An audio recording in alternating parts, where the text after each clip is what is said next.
Merci Monsieur le Président. Alors on tenait ici à souligner qu'il n'existait évidemment ici jusqu'à aujourd'hui aucun cadastre et les chiffres actuels montrent qu'un tiers des infrastructures sont dans un état médiocre ou détérioré et donc c'est un véritable défi pour le futur gouvernement qui devra s'atteler à soutenir réellement les milieux d'accueil dont l'état des bâtiments est le moins bon. On souhaitait également souligner le fait que la programmation des moyens en début de législature permettra d'offrir une plus grande transparence sur la répartition et l'utilisation de cet argent public. Et alors on tenait aussi à remarquer que, comme tous les précédents orateurs, que la Wallonie n'est compétente que pour les infrastructures et il nous semble essentiel de pouvoir continuer à avoir des relations les plus optimales possibles entre la Fédération Wallonie-Bruxelles et la Wallonie et qu'à l'avenir, comme dans d'autres matières d'ailleurs, il faudra réfléchir à une organisation plus efficace de l'exercice de compétences en regroupant l'ensemble de la politique à un seul niveau de pouvoir. Alors, cela étant dit, on avait quelques demandes d'éclairage plus sur l'aspect opérationnel du texte. Alors, lors du précédent échange en commission, vous rappeliez la procédure pour établir le cadastre, à savoir l'envoi d'un formulaire au milieu d'accueil subventionné afin qu'ils définissent leur état de vétusté. Comment les contrôles a posteriori seront-ils effectués pour établir la véracité du déclaratif des institutions concernant leur état? Qui est actuellement chargé de ce contrôle si celui-ci est organisé?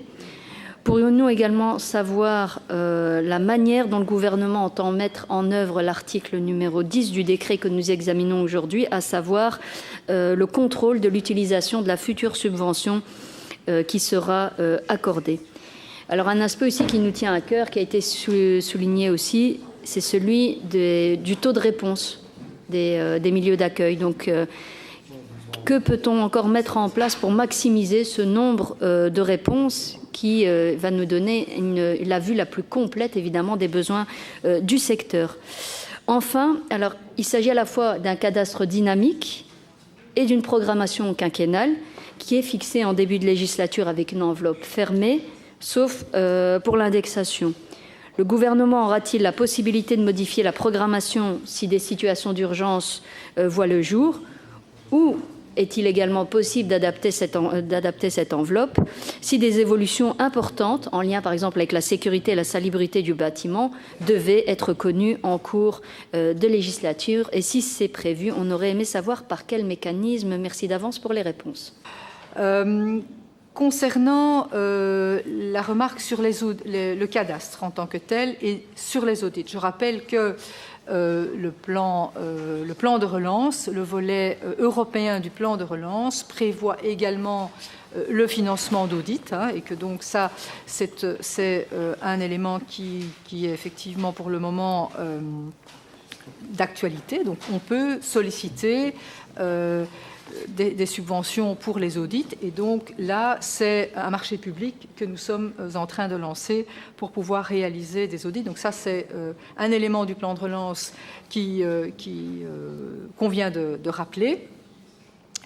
Et donc là je réponds à la question de Madame Bernard qui s'était joint à d'autres remarques. Alors effectivement après quand on aura et pour évaluer, parce qu'on dit vous n'avez pas prévu de budget pour la prochaine programmation, mais ça je l'ai déjà reprécisé également dans mon exposé, eh bien c'est en fonction de l'état du parc qu'on pourra évaluer en fonction de différentes clés, on pourra évaluer, il faudrait X millions d'euros pour pouvoir remettre à jour et aussi ce sera fonction des priorités que définira le prochain gouvernement. Donc ça, c'est à ce moment-là que l'on, donc à partir donc de 2024-2025, que l'on pourra établir ce budget.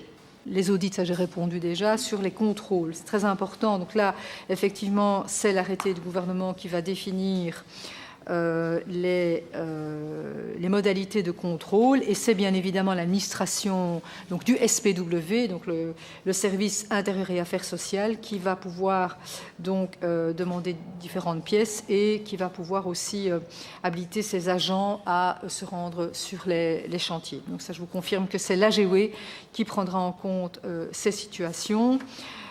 Simplement remercier Madame la Ministre pour les réponses et j'ai envie de dire avançons, avançons pour les enfants, pour les familles et aussi pour les travailleurs et les travailleuses du secteur de la petite enfance. Merci.